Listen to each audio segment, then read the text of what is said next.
हाँ हाँ बोलिए। तो जो ये गौतम बुद्ध और महावीर जो जितने महान पुरुष हो गए, तो उन्होंने कभी अगर कोई अधर्म का कार्य करता है या अन्याय का, तो उसको दंड देना आवश्यक होता है।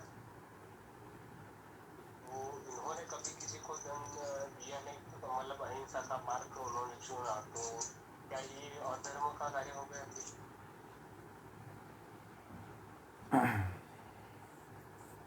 यही प्रश्न है ना आपका? आपका प्रश्न यही है ना? मतलब आपकी आवाज नहीं है। मैं कह रहा हूँ आपका प्रश्न यही है ना? आपका प्रश्न जो पूछा है आपने यही है ना? हाँ ठीक है, चलिए। तो ये जो बातें बताई गई हैं कि महात्मा बुद्ध के समय में अधर्म की बातें और अब के समय में धर्म की बातें, तो क्या हम इसी तरह से गुलामियाँ और इसी तरह से अपने देश को और स्वयं को गुलाम होते हुए देखना चाहते हैं? महात्मा बुद्ध के समय से देश गुलाम ही होता आ रहा है, जितने भी उनके अनुयायी थे। तो जो मैंने बताया है वो मैं भगवान राम और भगवान श्री कृष्ण के काल की बात बता रहा हूँ, जिस समय स्वर्णिम काल था, जिस समय वो लोग इस धर्म की स्थापना के लिए, धर्म की रक्षा के लिए वह लोग लड़े और जान पर खेल कर के लड़े, और उनके लड़ने के कारण ही जो है राजधर्म स्थापित हो पाया और देश स्वतंत्र होकर के जी पाया। आप वैसी ही गुलामी चाहते हैं क्या? महात्मा बुद्ध के सिद्धांतों से स्वयं का कल्याण तो होता है, परंतु क्या एक व्यक्ति के कल्याण होने से पूरे राष्ट्र का कल्याण हो सकता है? क्यों न हम राम राज्य और भगवान श्री कृष्ण के काल में जैसे उन्होंने धर्म की स्थापना किया था और दुष्टों का संहार किया था, धर्म की स्थापना के लिए ही तो दुष्टों का संहार होता है ना। तो उसमें हजारों लोग मुक्त हुए थे ना उस समय। तो हम केवल एक बुद्ध की बात करते हैं।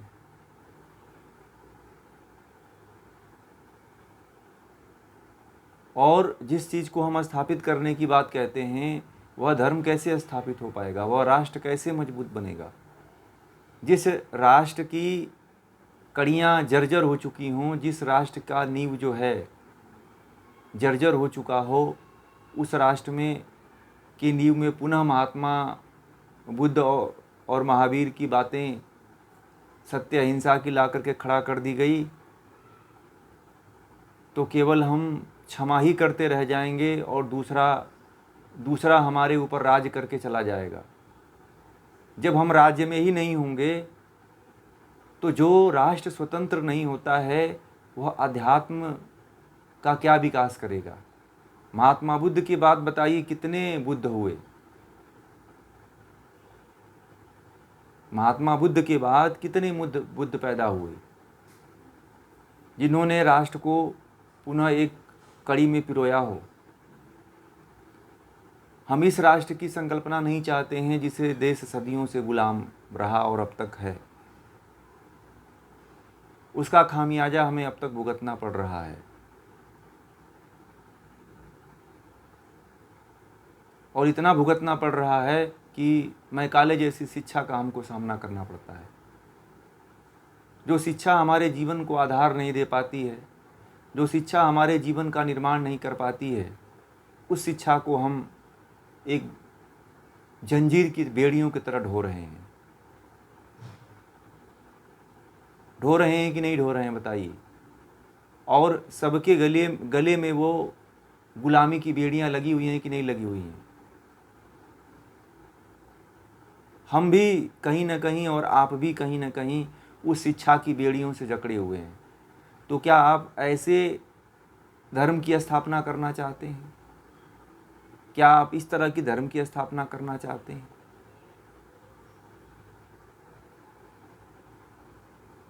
महात्मा बुद्ध के सिद्धांतों को शायद या तो मुझे लगता है कि उनके जो अनुयायी थे वो अच्छी तरह से नहीं समझ पाए, इसी कारण मुझे लगता है कि इतनी खामियाजा भुगतनी पड़ी।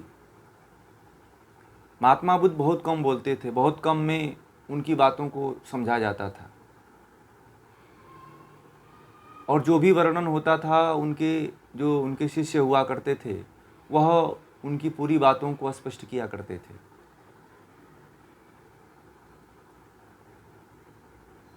तो कहाँ से गलती हुई है और कहाँ से गड़बड़ी हुई है ये हमें जानना पड़ेगा कि आखिर ये महात्मा बुद्ध के द्वारा हुई है, और मुझे तो नहीं लगता है कि इतना बड़ा महापुरुष इतनी बड़ी गलती कर सकता है। और आपको ये बता दें कि जो महापुरुष होता है उसका ज्ञान यूनिक होता है, परंतु जो उसका ज्ञान यदि शिष्यों में आता है तो वह जो है उसका कई शाखाओं में प्रशाखाएँ अपने मन की, और उसमें और कुछ गढ़ दिया जाता है। और जो उसकी शिक्षा लेने वाले थे सारे के सारे कायर होते चले गए। यहाँ तक कि अशोक को युद्ध करना था, अशोक ने भी अपनी तलवार रख दिया, और अन्य राष्ट्र जो है, अन्य राजा जो है गुलाम बनाते चले गए। बौद्ध धर्म का ही प्रभाव है कि अशोक जो है अपना हथियार रख दिया, और वो कहा कि मैं मार काट नहीं करूँगा, मैं देश क्षत्रिय धर्म का नहीं पालन करूँगा। जब क्षत्रिय ही युद्ध लड़ने वाला सैनिक ही जब युद्ध में कहेगा कि मैं बौद्ध धर्म का, मैं जो है अहिंसा का, हिंसा नहीं करूँगा, तो कौन देश को बचाएगा? बताओ आप। क्या यदि सुभाष चंद्र बोस नहीं आए होते तो ये अपना देश आज़ाद हो पाया होता? जो भी हमें आज़ादी मिली है, क्या इस आज़ादी की खुली हवा में सांस हम लोग ले पाते? या क्या हम लोगों की यही स्थिति होती कि हम लोग इतने समझदार होते, या हमारे माँ बाप इतने सक्षम होते कि हमें पढ़ा लिखा लेते?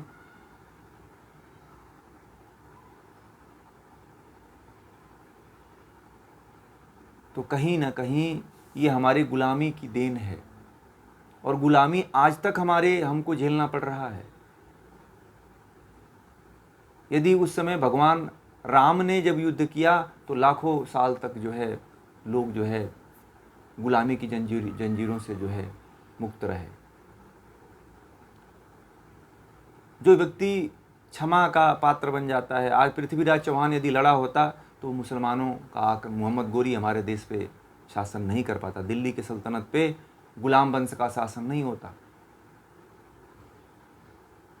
आज उनको वहीं पे पृथ्वीराज चौहान को पहली बार में ही काट दिया होता तो आज स्थिति ये नहीं देखनी पड़ती।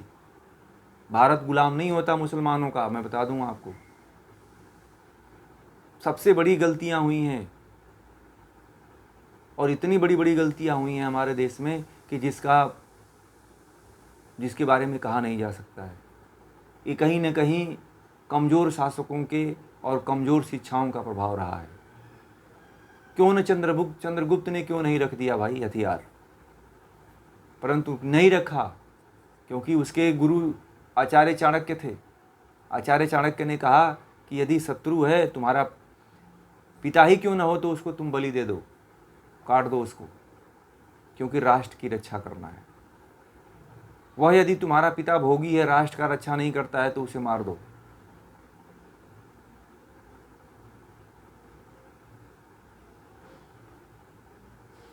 क्योंकि एक शासक यदि गुलाम की जंजीरों में राष्ट्र को जकड़ के चला गया तो आने वाली हर पीढ़ी गुलामी को देखेगी, हर पीढ़ी जो है गुलामी को झेलेगी।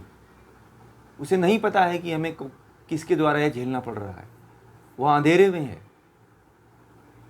परंतु उसे यह पता है कि हमें गुलामी झेलना पड़ रहा है। एक व्यक्ति के कारण, एक शासक के कारण हमें ये गुलामियाँ झेलनी पड़ रही है।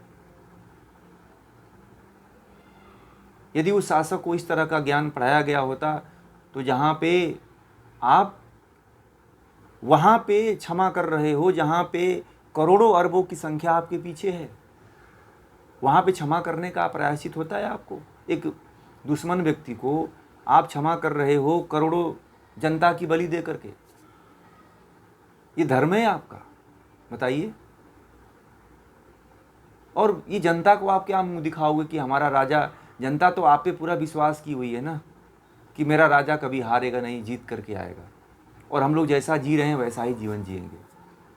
परंतु आपने तो दुश्मन को जीवन दान दे दिया अपना गला काटने के लिए, लोगों का गला काटने के लिए। तो आपने तो पूरी करोड़ों जनता को धोखा दिया कि नहीं दिया? तो आप बताओ, इसको धर्म कहेंगे कि ये धर्म कहेंगे? यहाँ पे आप महात्मा बुद्ध के अहिंसा का पालन करोगे, केवल अपने मुक्ति के बारे में सोचोगे कि करोड़ों लोगों की मुक्ति के बारे में सोचोगे? वहाँ पे तो यदि कोई किसी के अंदर इंसानियत रहेगी तो यदि उसे मुक्ति भी उस समय मिल रही होगी तो मुक्ति को छोड़ करके वो राष्ट्र की रक्षा करेगा।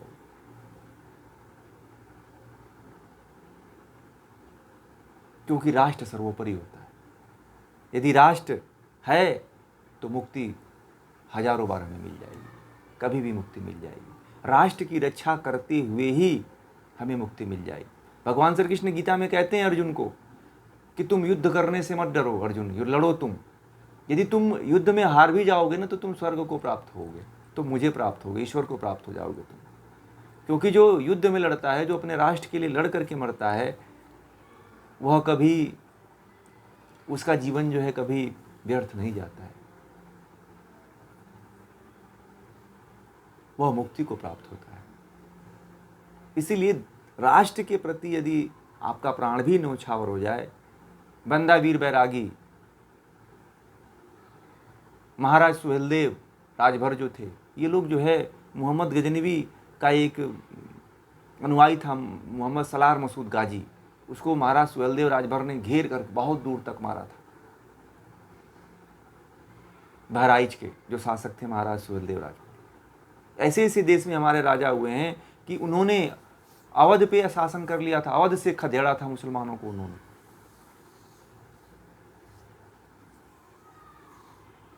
ऐसे ऐसे हमारे देश में बंदा वीर बैरागी जो है गुरु नानक से शिक्षा लेकर के जो है अंतिम सांसों तक लड़ता रहा मुसलमानों से। यदि हमारे देश के शासक जो हम लोगों की तरह राष्ट्रभक्त नहीं लड़े होते तो आज देश गुलाम होता। आज हम लोगों के बिरादरी के सुभाष चंद्र बोस, भगत सिंह आज़ाद यदि नहीं लड़े होते तो ये दिन हम लोग नहीं देख पाते। क्या आपको पता है कि गांधी की वजह से हमको आज़ादी मिली? आपको भी पता है कि अहिंसा से आज़ादी नहीं मिली थी, ये हमारे देश में एक थोपा गया था। उसी अहिंसा की परिपाटी को हमारे देश में ला करके पुनः से थोपा गया था गांधी के माध्यम से। बहुत बड़ा षड्यंत्र हुआ हमारे देश में कि गांधी की वजह से जो है भारत को आज़ादी मिली, और आज़ादी दिलवाया था सुभाष चंद्र बोस ने।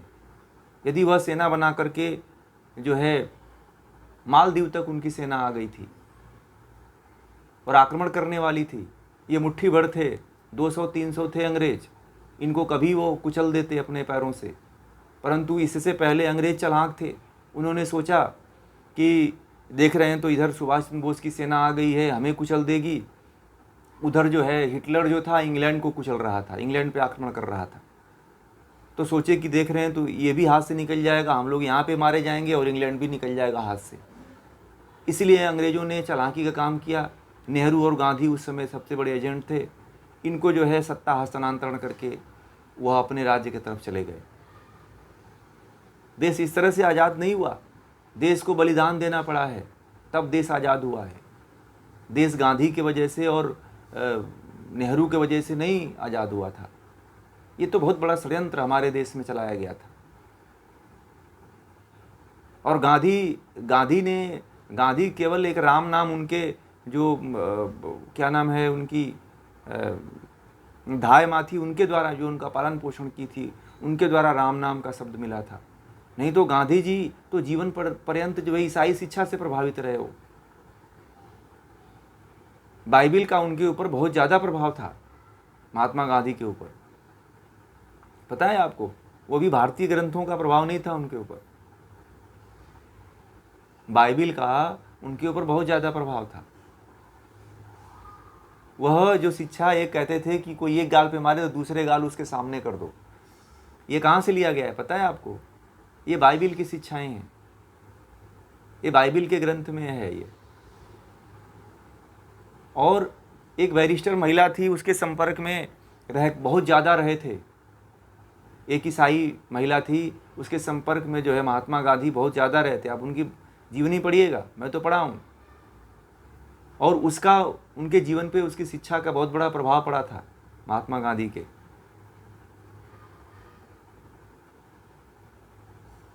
और इसीलिए ईसाई लोग जो है, इंग्लैंड के लोग, विदेशियों को लोग जो है, जो ईसाई धर्म से संबंधित हैं, वो गांधी को बड़ा पसंद करते हैं लोग, क्योंकि गांधी जो है ईसाई धर्म के बहुत बड़े अप्रत्यक्ष रूप से जो है प्रचारक थे। एक तरह से वह भले से राम राम कहते थे, परंतु वो काम तो बाइबिल का ही करते थे। बात समझ रहे हैं?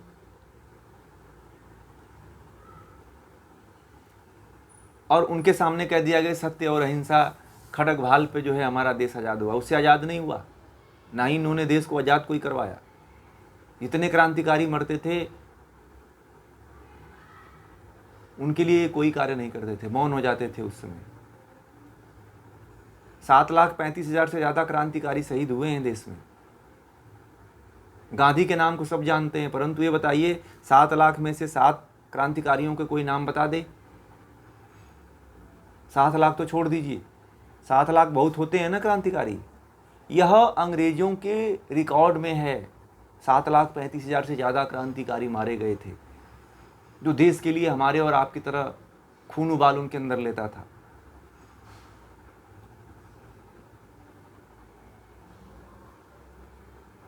देश ऐसे नहीं, देश खून मांगता है, आज़ादी के लिए खून मांगता है।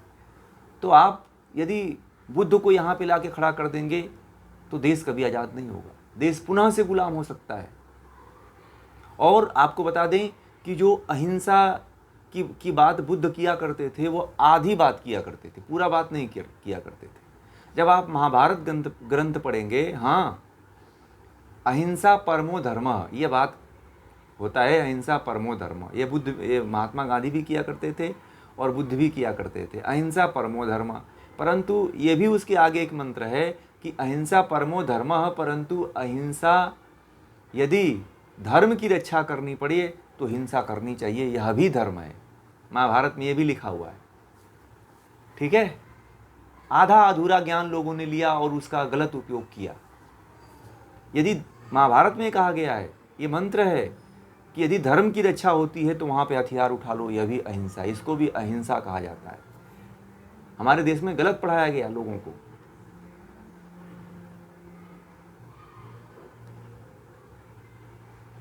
गलत आधा अधूरा ज्ञान दिया गया, इसीलिए हमारा देश गुलाम हुआ। भारत को गुलाम बनाने के लिए बहुत बड़े बड़े षड्यंत्र रचे गए। यदि आज वहाँ पे कोई योद्धा लड़ा होता तो हमारा देश गुलाम होता क्या? आप बताओ। नहीं होता। आज हमारे देश में जो सुभाष चंद्र बोस, भगत सिंह और चंद्रशेखर आजाद ये लड़े नहीं होते तो क्या अंग्रेज कमज़ोर हो पाते? क्या नहीं हो पाते। कहीं ना कहीं ये लोग हमेशा कमज़ोर करते रहते थे। ये लोग जो क्रांतियाँ छोटी छोटी जो करते थे, गांव से उठा करती थी, स्कूलों से उठा करती थी, यह ऐसे नहीं उठा करती थी, उनके अंदर भी खून उबाल लिया करता था कि हम अपने देश में रह करके गुलाम की जीवन जी रहे हैं। हम लोग पानी नहीं पी सकते थे, अपने ही नदियों से, अपने ही कुओं से हम लोग पानी नहीं पी सकते, पता है आपको? हम जब तक अंग्रेज आए तब तक भरपेट भोजन नहीं मिलता था। इतनी औरतें जो है उनके सामने जो है नंगी रहा करती थीं। बहुत सी यातनाएं झेला है देश ने। कोई पढ़ नहीं सकता था, कोई लिख नहीं सकता था। बड़ी बड़ी समस्याएं थी।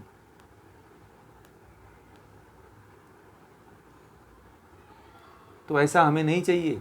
हमें तो अपने धर्म की स्थापना करनी है। और आप अपने पुराने वेदों से लेकर के पूरे इतिहास को उठा करके देखिए कि हमारे देश में जितने राजा हुए वो सभी ने युद्ध किया। और सभी ने धर्म की स्थापना किया। क्या वो लोग मुक्ति को नहीं प्राप्त हुए?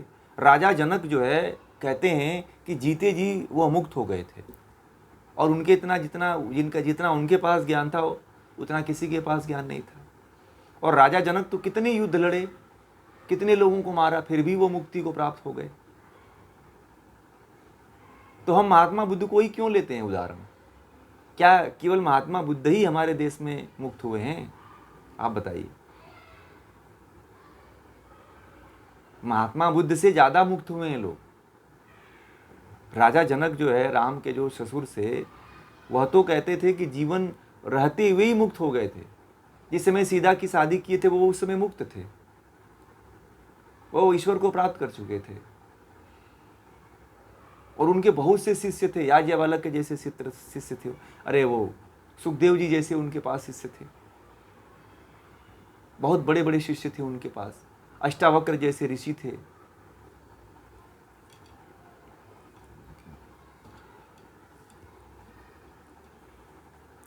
तो हम राम को क्यों छोड़ देते हैं, कृष्ण को क्यों छोड़ देते हैं? केवल महात्मा बुद्ध ही थोड़ी मुक्त हुए हैं इस जीवन में, और भी तो लोग हैं। ये तो हमें एक शब्द दे दिया गया है, ये भी जो प्रोपोगेंडा चलाया गया है, यह भी ईसाई मिशनरियों द्वारा चलाया गया है कि अहिंसा, हिंसा का नाम लेकर के हिंदुओं को, जो थोड़ा सा राष्ट्र की भक्ति जगे तो उनको अपने मार्ग से हटाओ। सही ज्ञान न होने के कारण आज जो है व्यक्ति जो है अच्छा कार्य नहीं कर पाता है, देश की रक्षा नहीं कर पाता है, धर्म की रक्षा नहीं कर पाता है, राष्ट्र की रक्षा नहीं कर पाता है। अज्ञानता के कारण व्यक्ति जो है बड़ी बड़ी गलतियां कर देता है। अज्ञानता के कारण व्यक्ति जो है राष्ट्र का उत्थान नहीं कर पाता है, राष्ट्र की तरफ अग्रसर नहीं हो पाता।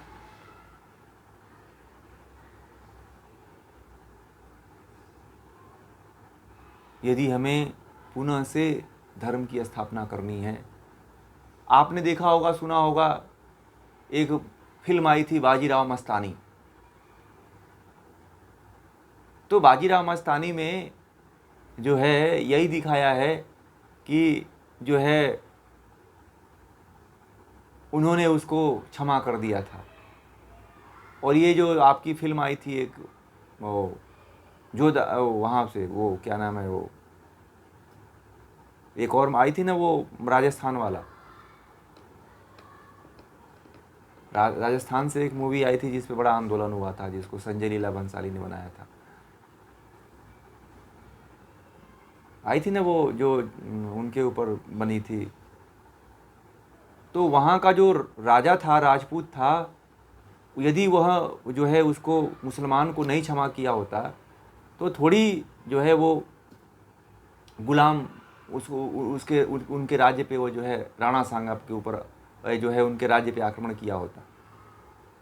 मुझे पूरा याद नहीं आ रहा है। तो उन्होंने भी क्षमा कर दिया गलती करके, कि राजपूत है, राजपूत कभी तलवार नहीं उठाता है, राजपूत जब एक बार क्षमा कर दिया, तुम क्षमा मांग लियो तो क्षमा कर दिया। तो एक बार नहीं, दो बार क्षमा कर देते हैं। अरे तुम अपने मौत को छोड़ रहे हो, जानते हो कि यह नस्ल ही ऐसी है कि ये क्षमा करने लायक नहीं। तो भारी भारी गलतियां तो ये लोग किए हैं खुद। कहीं ना कहीं यही पाठ पढ़ करके वो लोग भी आए थे। तो हमें इस तरह का पाठ नहीं पढ़ना है, हमें तो धर्म का वास्तविक पाठ पढ़ना है। हमें धर्म का यथार्थ पाठ पढ़ना है कि हम धर्म की रक्षा कर सकें। यदि हम उस समय दुष्टों को मार देते, लड़ लेते, तो अपना आराम से मुक्ति की प्रक्रिया कब करते, छोड़ देते राजपाट को, जंगल में निकल करके जा करके अपनी साधना करते। तो कौन रोकता था आपको? कोई रोकेगा क्या? बताओ आप, कोई रोकेगा आपको? नहीं रोकेगा ना। इसीलिए राष्ट्र की रक्षा करो पहले। जब राष्ट्र की रक्षा करोगे तो आपके जो ऋषि मुनि साधु संत हैं वो भी अच्छी तरह से रहेंगे, और जब वो भी अच्छी तरह से रहेंगे तो वो भी अच्छी तरह से साधना करेंगे। जब वही उन्हीं को लोग चैन से नहीं रहने देंगे, आतताई आक्रमणकारी, तो कैसे वह तप करेंगे, साधना करेंगे? जिस दिन अंग्रेज यहाँ पे कोई दूसरा शासक आ जाए तो कोई आदमी अपने भगवान का नाम भी नहीं ले सकता है। कई ऐसे देश हैं जहाँ पे आप जो है अपने ईश्वर की पूजा नहीं कर सकते हो वहाँ के शासक के बिना आज्ञा के। यदि वहाँ के शासक को पता चल गया तो वो आपको उठा करके कहाँ डाल देता है, कहाँ फेंक देता है, ये पता नहीं चलता है। चाइना में भी ऐसी व्यवस्था है।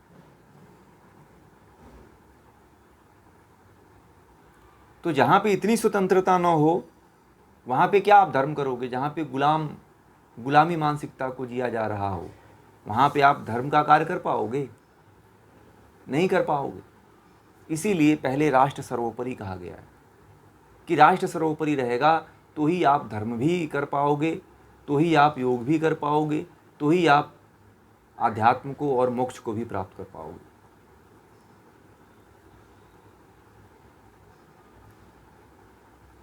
देश की जो गलतियां हुई हैं, देश जिससे बच सकता है, देश को जिससे बचाया जा सकता है, वह पाठ तो पढ़ाया ही नहीं जाता है।